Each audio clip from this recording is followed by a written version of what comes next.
First, before we get into it, if you have not subscribed to our channel before, make sure that you hit that subscribe button, like this video. It helps us build our channel. So we're gonna get into the start of the forehand ground stroke.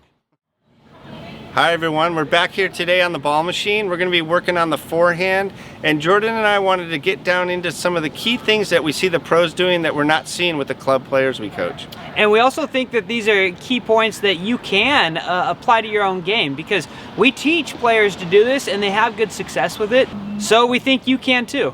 Yeah, there's no reason to think that just because the pros are doing it that you can't do it. Everybody can do it, and we've seen when people start doing these few ideas, they definitely get way better. Also, there is a reason why on the tour they do the things that they do. It's because the things that they're doing work. They work better than any other way, and that's what they have to use at the highest level is our tools and things that work for them to win points.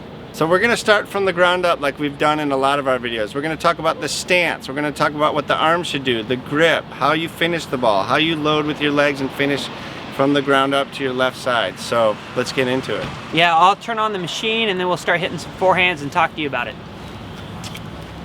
All right, I'm going to talk about the two stances that you should be using. The two are the semi-open stance and the closed stance. And I'll use the semi-open stance when the ball is a little bit deeper. So that's when I'm loading on my right leg and I'm finishing across on my left leg. I'm stepping out with my right leg like this. That's going to create an open stance, but because my left leg's in front, my body's going forward.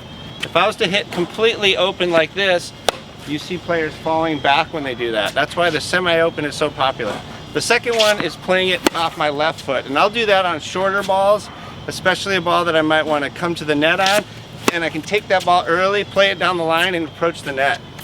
All right, so the second thing that you want to think about is the unit turn, and specifically this left arm. How you get this left arm across your body. And when I put the left arm across my body, then I'm creating space with my right arm. And we're gonna do that because if I can coil in like this, then it allows me to uncoil as well, and I can add more power to my forehand.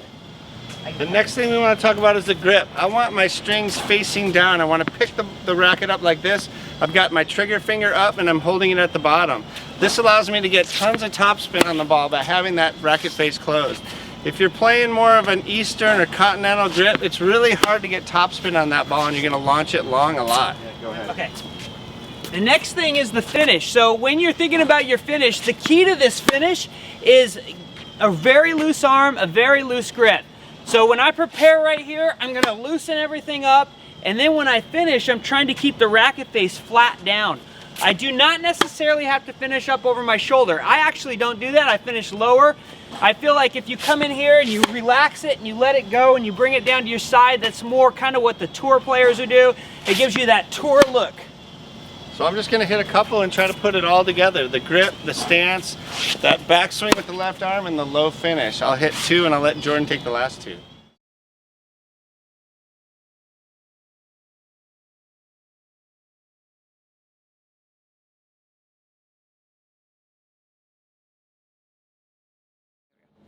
All right, everybody, so those are our thoughts on the forehand and what you can maybe do to improve your forehand. Yeah, and when I coach people, one thing they notice is the forehand is a lot more complicated than the two-hander or the one-hander. You know, on a two-hander, your body works together. It's a lot simpler. The forehand is a very complex swing. It takes a long time to master, and these are just some of the things that will help you, but you've got to start digging in and trying to get those ideas down so that your forehand can get really good. Like Todd said, these are a few things that we're seeing on tour, and you can take these things and apply them to your own game. It really will make your forehand better because they're doing it at the top of the game for a reason.